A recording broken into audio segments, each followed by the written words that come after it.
गिबियावनो बाथौ बिबुंसार नायगिरि नोंथांमोन गासैनि आंनि अननाय आरो सिबिनायखौ जासिहरबाय। दिनै मोनसे हाबाफारि जों लानो सानबाय, बेनो जाबाय आथिखालावहाय जिहेतुके जोंनि बर' समाजावहाय गोबां खोमसि फोथायनाय आरो जोंनि लाइमोन जिफोर फरायसा फरायसुलिफोर दङ बिथांमोननि गेजेराव जा दोरोङारि आसारखान्थि हारि सिबिनाय बेलायावहाय गोबां जोंनि आथिखालनि लाइमोन जिफोर दङ बिथांमोना गावनि जिउ खुंनाय जा लामाफोर बेनि सायाव एसे होंगो दोंगो जानाय जों गोबां नुनो मोन्दों। बेबायदिनो गासैबो खोन्थाखौ लानानै जोङो दिनै बाथौ बिबुंसारनि गेजेरजों सावरायनायनि मोनसे हाबाफारि लादों आरो जोंनि बे सावरायनाय हाबाफारियाव माखासे जों आलासिफोर मोननो हादों आरो बिथांमोनखौ जोङो नोंथांमोननि सिगाङाव सिनायथिनो सानबाय। गिबियावनो जों दिनै बे हाबाफारियाव बाहागो लादों मन्दिरा बसुमतारी दङ जोंजों, लोगोसे जोंनि हाबाफारियाव नुजाफैनो हादों प्रियंका बसुमतारी। हाबाफारियाव जोंजों दंफैयो फुलेस्वरि बसुमतारी आब'। जोंजों सावरायनाय हाबाफारियाव दङ सोगोमसार मसाहारि फंबाय। जों गासैबो बिथांमोनखौ लानानै दिनै बाथौ बिबुंसाराव जों माखासे दोरोङारि बिथिङाव सावरायनो सानबाय आरो जों सिगाङावनो जोंनि माखासे आयदाफारिखौ लानानै जोङो बे मोगा मोगि हाबाफारियाव जोङो मिन्थिग्रोनो थाखाय सासे गोथोङै सोंनो सानबाय। जिहेतुके सिगाङावनो आं प्रियंकानिसिम थांनो सानबाय। प्रियंका, जिहेतुके खोमसि फोथायनाय बर' समाजाव गोबां सोलिदों, बे खोमसि फोथायनाया बर'फोरनि गेजेराव गोबां खहाबो लाबोदों आरो खोमसि फोथायनाया गोबां सुबुंनि खोमसि लामाजों दैदेनलांदों। बे बेलायाव नोंथाङा सासे बे ओनसोलनि गोजौ थाखोनि फरायसुलि हिसाबै, लाइमोन बैसोनि फरायसुलि हिसाबै बे खोमसि फोथायनायनि सायाव मा बुंनो नागिरदों? गिबियावनो बाथौ बिबुंसारनिसिम आंनि खुलुमनायखौ बावहरबाय। आं खोमसि फोथायनायनि बेलायाव खोमसि फोथायनाय बुङोब्ला दासिमबो जोंनि बर' समाजाव खोमसि फोथायनायखौ नुनो मोनो। सोरनिबा न'खरा सोरनिबा न'खरखौ जादु खालामदों, दायना खालामदों होननानै बुयो, समाजनिफ्राय होखारहरो। नाथाय जों बेबायदि खोमसि फोथायनायखौ नागारनांगोन। मानोना बेयो साइन्सनि जुग, गोबां साइन्टिस्टफोरा गोबां रिसार्च खालामनानै गासैबो बेरामनि मुलि दिहुनबाय, मेडिसिन दिहुनबाय। आरोबाव गोबां मेसिन जेरै एक्सरे, आल्ट्रासाउन्ड, सिटि स्केन बायदिसिना मेसिनजों खम समायावनो जोंनि देहायाव मा जादों जों मिथिनो मोनो। बेबायदि साइन्स जुगाव सोरनिबा न'खरावहा सोरहाबा बेराम जायोब्ला खोमसि फोथायनानै जादु खालामदों, दायना खालामदों होननानै न'आव दोनबाय थाबा बे मानसिनि बेरामा हामनाय नङा। थाबैनो डक्टरनाव लांनांगोन आरो डक्टरनाव लांबासो बेनि बेरामा थाबैनो हामगोन। आं बेखौनो सानो। जोंहा प्रियंका बिथाङा बुंदों जे खोमसि फोथायनाया आथिखालाव जिहेतुके गोबाङैनो गोहोम गोग्लैदों आरो खोमसि फोथायनायखौ जों होबथानो थाखाय बा बेनि माखासे राहाफोरखौ नोंथाङा बुंबाय, साबायखर थाबाय। जों दङ बिरु बर' गेजेर फरायसालिनि फोरोंगिरि गाहाय बिथां फुलेस्वरि बायद'। जों बिथांनिफ्राय मोनसे बाथ्रा लुबैनो सानबाय। बाथ्राया बेनो जे गोरलै बैसोआव हाबा जानाया जोंनि बर' समाजाव गोबां सोलिदों। बे गोरलै बैसोआव हाबा जानायनि थाखाय जोंनि बर' समाजनि माखासे लाइमोन बैसोनि सेंग्रा सिख्लाफोर बेखौ होबथानाय आरो गोरलै बैसोआव हाबा जायोब्ला बेनि आयेननि माखासे बाथ्राफोरखौ नोंथाङा माबायदि बुंनो नागिरदों? खुलुमनाय थाबाय बाथौ बिबुंसार बिथांमोननिसिम। दिनै बे जोंनि सावरायमेलनि गेजेराव जा मोनसे सोंथि आंनिसिम बिथाङा दैखांदों जे गोरलै बैसोआव हाबा जानाया आथिखालाव बर' समाजाव बुंनो थाङोब्ला खोब बारायै जादों होननानै बिथाङा बुंदों आरो बे बाथ्राया सैथो। जों नुना मोनदों दे गोदोनिख्रुइ दायो गोरलै बैसोआव हाबा जानाया बांसिनै माने बांनो हमदों आरो। दा आं बेखौ सानो जे गोरलै बैसोआव हाबा जानाया दा आयेनगत भावै बियो बेरेखा, आयेननि बेरेखा। जायफोरा हाबा जायो उन्दै बैसोआव बिथांमोनाबो आयेननि बेरेखा मावनाय जायो आरो बिनि बिमा बिफा बा बिसोरनि जायफोर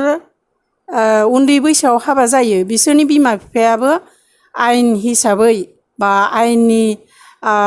नोजोराव दायनिगिरि हिसाबै गोग्लैयो। बेखायनो बे गोरलै बैसोनि हाबा जानाय बे बिथिंखौ जों माबोरैहाय होखारनो हागोन बेखौ जों सासे एबा सानैया जों फोजोबनो हानाय नङा। बेखौ जों फोजोबनोब्ला सावरायनायनि गेजेरजों, बाथौ बिबुंसारनि गेजेरजों माखासे गोरों गोरा मेलेमजिबि बिथांमोननिफ्राय जों सुबुरुन लानांगोन आरो लोगोसे बेखौ होबथानायनि थाखाय जों गुवारै फोसावनांगोन आरो लोगोसे गावनि गथ' गथायखौ गावनि बिमा बिफाया बांसिनै बेखौ उन्दैनिफ्रायनो बुंफा बुंफा फोरमायनानै माने गियानाव सोनानै होनो हानांगोन आरो लोगोसे गोरलै बैसोआव हाबा जायोब्ला बिसोरनि देहायारि आरो मेलेमारि एबा जा माने बिसोरनि आध्यात्मिक गियान संसार जानोब्ला जाखिनि गोनां बे गियानखिनिया आबुं जाजोबा मानोना गोरलै बैसो होननानै बुङोब्ला हमनानै ला दा 15 बोसोरनिफ्राय 16-17 बेफोराव जुदि हाबा एबा जुलि जायोब्ला बिसोरो हयथ' संसारनि गिलिर बिबानखौ लानायाव जोबोर माने गुरलाय गुजाय जानायखौ नुहुरो बेखायनो बेखिनि गियाना जास्लाबाब्ला हयथ' लोरबां न'खर सोमजिनाया गोबां जायो बेखायनो उन्दै बैसोआव हाबा जानायखौ जों लोरबां संसार होननानै बुंनो हानांगोन आरो नंगौबो जे लोरबां संसार जानायाव लोरबां न'खर एबा लोरबां समाज सोमजियो बेले बेजे सोमजियो साननाय हनाया गुबुंले जायो थलेट जायो आरो बुजा बुजिनि गोहोआ माने एसे जायो आरो बुजा बुजिनि गैयिनि दारै एखनब्ला थाबनो बिसोरनि संसार जानाया बायलांनोबो हमगौ दा बायलाङोब्ला बिसोरनि संसार जानाया जोबोद दुखुनि लामायाव आगान सुरो बेखायनो बेबायदि दुखुनि लामानिफ्राय बारग'नो थाखाय जोङो बेबायदि बिथिंखौ जों लानांगोन आरो शिक्षानि बिथिङावबो जों फरायसालिफोराव गोरों गोरा जोंनि फोरोंगिरिफोरा बेफोर बिथिङाव एसे एनै सुबुरुन होनाय एबा खादब खायदा खालामनानै बिथांमोननि मेलेमाव सोना होनाय बे बाथ्राखौ जों अबगत खालामनांगोन मिन्थिहोनांगोन बेबायदि जोङो साननाय एबा राहा लायोबा हयथ' जों बे मोनसे खैफोदनिफ्राय जों बारग'नो हागोन आरो गोख्रों समाज जों दानो हागोन होननानै आं सानो आब'निसिम साबायखर थाबाय जिहेतुके बिथाङा होनदों जे गोरलै बैसोआव हाबा जायोब्ला सासे लाइमोन बैसोनि जिउ खुंनाय राहाया माबोरै अलखदाव गोग्लैयो बेनि सोमोन्दै बिथाङा जोंनि दिनैनि जथुम्मानि गेजेरजों बुंबाय साबायखर थाबाय दायो जोङो जिहेतुके जोंनि हाबाफारियावहाय गोबांथार जों आलासि मोननो हादों बिथांमोननिफ्राय जोङो गासैबो लाइमोन बैसोनि जिफोर जोंनि बर' समाजाव दङ बिथांमोननि जिउ खुंनाय राहाया गोबांथारैनो आसखान्दा जानायनि माखासे बिदिन्थिफोर जों मोननो हादों आरो बेबायदि बाथ्राखौ लानानै जों बाथौ बिमुसराव दिनैनि जा मोगा मोगि बेखौ जों खालामनाय जादोंमोन लाइमोन बैसोनि सासे बिहामजो जों जोंनि बे हाबाफारियाव लाबोदों बिथाङा बिथांनि माखासे बाथ्राफोरखौ जोंनि सिगाङाव फोरमायगोन बाथ्राया बेनो बिथांनि मुङा जाबाय मन्दिरा बसुमतारी मन्दिरा नोंथाङा जिहेतुके सासे राफोद फरायसुलि आरो नोंथाङा नोंथांनि जिउआवहाय गोबांथार सिमां सुजुनानै फरायबोदोंमोन आरो नोंथांनि बे सिमां सुजुनाय बेलायाव नोंथांनि न'खराबो गोबांथार नोंथांनो मदद होदोंमोन बे हिसाबै आं मन्दिराखौ सोंनो लुबैदों नोंथांनि फरायसा समावहाय नोंथांनि फरायफुनाय समायनि बाथ्रा मोनसे फोरमायनो खावलायबाय खुलुमबाय बाथौ बिबुंसारमोननिसिम आङो फरायनायनि सोमोन्दै बुङोब्ला आं जेसेबां फरायबोखो बे गासैनि क्रेडिटखौ आङो आंनि आइ आफानो होनो नागिरो खारन आंनि आइ आफाया आंखौ फरायनायाव बहुतखिनि गाइडलाइन होयोमोन एनकारेज खालामोमोन जे सानसे समाव माबा मोनसे गभार्नमेन्ट जब मावनांगोन बा गावनि जि सेल्फ डिपेन्डेन्ट जानांगोन होननानै आरो आंहाबो ड्रिमा बेनोमोन नाथाय आं गावनि गोरोन्थियाव आङो जेसेबां सम फरायनांगौ बेसेबां सम फरायैनि थाखाय आङो मेट्रिकखौ थार्डआव पास खालामो आरो बेयाव आंनि आइ आफाया बहुतखिनि दुखु मोनो आरो बिसोरनि दुखुखौ नुनानै आं गावाबो रियेलाइज खालामो जे माबा मोनसे मावनोब्ला पार्सेन्टेज मोजां लानो हानांगोन होननानै आरो आङो हायार सेकेन्डारियाव आं गावनि जि स्टाडि खालामनानै टिउसन लायालासिनो एग्जामखौ होनो थाखाय आं डिसिसन लायो आरो बिदिनो आङो बहुतखिनि खस्थ' खालामबाय कलेज थाङि सान्दियाव आङो न'आवनो फरायनानै एग्जामनि थाखाय प्रिपेयार खालामोमोन आङो हरनि 12ता-1तासिम फरायोमोन आरो फुङाव 3तायाव सिखारनानै फरायोमोन बिदिनो आङो हायार सेकेन्डारिखौ 73% लानानै एसामिसाव लेटार लाना पास खालामो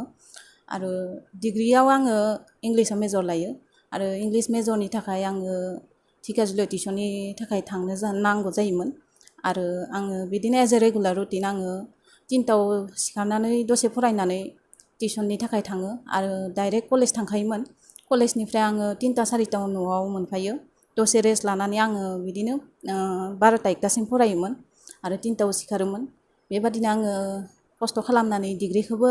56% लानानै पास खालामो आरो दायो आङो मोनसे गावनि जि सेल्फ डिपेन्डेन्ट जानो थाखाय जबनि थाखाय दायो आङो सार्च खालामगासिनो दङ आरो आङो बे एचिभमेन्टखौ मोनगोन होननानै आङो गावाबो आसा खालामो बेनो आंनि बुंनाय। मन्दिरा बिथाङा बुंदों जे जाय फरायसा समाव बिथाङा गावनि माखासे थांखिफोरखौ लानानै जाबायदि मोनसे स्पिरिचुवेल एटिटिउड लानानै फरायदोंमोन बे स्पिरिचुवेल एटिटिउडनि गेजेरजों फरायसा समाव फरायनायनि जा सिमांफोर निस्सय बे सिमांनि गेजेराव न'खरनि बिमा बिफायाबो गोबांथार बिथांखौ मदद होदोंमोन होननानै बिथाङा दिनै जोंनि बाथौ बिमुसानि गेजेरजों फोरमायदों आरो बिथांनि जा एटिटिउड सिमांफोर बे सिमांफोरखौ सुफुंनायनि बेलायाव गोबाङै बिथाङा सांग्रांमोन आरो बे सांग्रांथिखौ लानानै बिथाङा गावनि फरायनायखौ गोबांथार फरायनायनि मोनसे जा मिजिं बा थांखि बेखौ बिथाङा बानस'नानै खामानि मावलांनाय बिथांखौ फोरमायबाय। गोजोननाय थाबाय बिथांनिसिम। बे समावहाय सासे लाइमोन जोंनि गेजेराव दङ जों बिथांनिफ्राय माखासे बाथ्राफोर मिथिनो लुबैबाय जिहेतु सासे राफोद फरायसा लाइमोन बिथाङा जोंनि बाथौ बिमुसानि दिनैनि बे मोगा मोगि हाबाफारियाव बिथाङा जोंजों फैदों आरो बिथांखौ जोङो एज ए लाइमोन हिसाबै आरो सासे रोंगौथि गोनां राफोद फरायसा गेमसार बसुमतारी जिहेतुके आथिखालाव गोबांथार लाइमोन जोंनि बर' समाजनि लाइमोन सेंग्रा सिख्लाफोर बा बिहामजोफोर बेबायदिनो माखासे समाजनि थासारिफोरखौ जोङो मोन्दांथिनाय जायो जे जोंनि बाथौ धोरोमनि दोरोङारि आसारखान्थिनि माखासे गोनांथार हाबाफारिफोरावहाय जोंनि लाइमोन जिफोर सेंग्रा सिख्लाफोर दङ जोंनि बर' समाजाव बे लाइमोन सेंग्रा सिख्लाफोरा जोंनि बे गावखौ दाफुंनायनि जा गौथुमारि हाबाफोर लायो बे हाबाफारियाव जोंनि लाइमोन सेंग्रा सिख्लाफ्रा बाहागो लानायखौ खम नुयो बा थानो एसे आख' फाख' खालामनाय नुयो। नाथाय बेराफारसे मोनसे बाथ्राखौ जों मोन्दांथिबाय थानाय जादों जे जोंनि बेफोर गौथुमारि सावरायनाय बेलायाव जुदि बिथांमोना बाहागो लानो आख' फाख' खालामो खाथियावनो जुदि बहायबाफोर दुर्गा फुजा लक्षि फुजा रासलीला बा बेबायदिनो हारिमु बिलिफांफोर जायोब्ला गामि बायस्रोनानै बिथांमोना बाहागो लायो नाथाय जोंनि गौथुमारिफोरनि जा गावखौ दाफुंनायनि लामाफोर सावरायनो होननानै लिङोब्ला नाथाय बे हाबाफारिफोराव बिथांमोना बाहागो लानो आख' फाख' खालामो। बे बेलायाव नोंथाङा जिहेतुके सासे गोरों फरायसा राफोद लाइमोन हिसाबै बे आयदानि सायाव सोगोमसार बिथांखौ बुंनो थाखाय खावलायबाय। गिबियावनो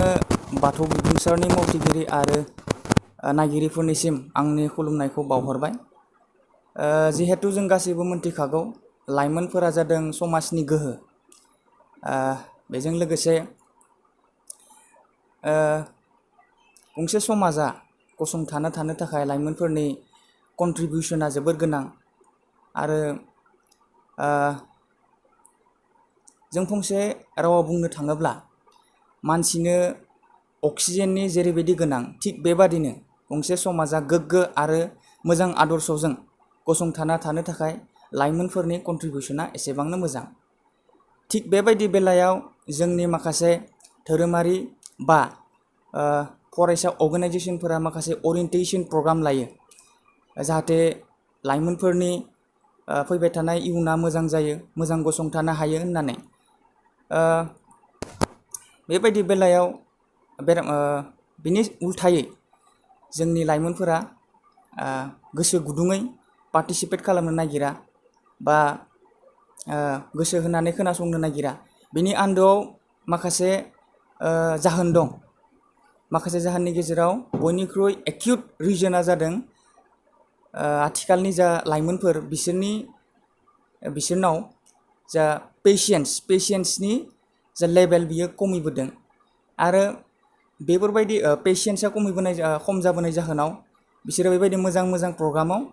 एटेन्ड जानो बा पार्टिसिपेट खालामनो एसे गोब्राब मोनो बिसोरो। स' बेयो आरो बेजों लोगोसे दङ जाहोना जादों लेक अफ सेट ए गोल्स माने मोनसे थिरां थांखि गैया बिसोरा। माने ओरैबायदि थांखि जाय थांखिनि थाखाय बियो जिउयै माहामै नांगोन बेबायदि थांखि मोनसे गैया आरो बेबायदि थांखि थानाय फरायसाया बा फरायसुलिया बा लाइमोन हाबा जानाय सासे आइजोआ बा सेंग्राया माने जायखिजाया बेबायदि मोजां मेल मिटिं बा ओरिएन्टेसन प्रग्रामाव एटेन्ड जानो थाखाय गोसो गुदुं जायो। स' बेनो आरो साबायखर थाबाय फंबायसिम बिथाङा होनदों जे सासे गोग्गो लाइमोना गावखौ दाफुंनायनि जि मोनसे लामा बे गावखौ जेला सिनायगोन गावनि केरियार मोनसे एचिभमेन्ट खालामनो थाखाय सासे लाइमोना माबायदि गावखौ रैखा खालामना लानांगौ बेनि सायाव जुदि सांग्रां जायोब्ला निस्सय बे लाइमोन बैसोनि सेंग्रा सिख्लाफ्रा माब्लाबाबो आन्दायनायनि बाथ्रा फैया आरो बिथांमोना माब्लाबाबो जोंनि माखासे आफादफोरनि बेबायदि गावखौ दाफुंनायनि बेलायाव जा सावरायनाय हाबाफारिफ्राव बाहागो लानो थाखाय उनफिना आरो बे जेब्लाबो बाहागो लानो थाखाय नाजायो होननानै बिथाङा बुंदों साबायखर थाबाय बिथांनिसिम।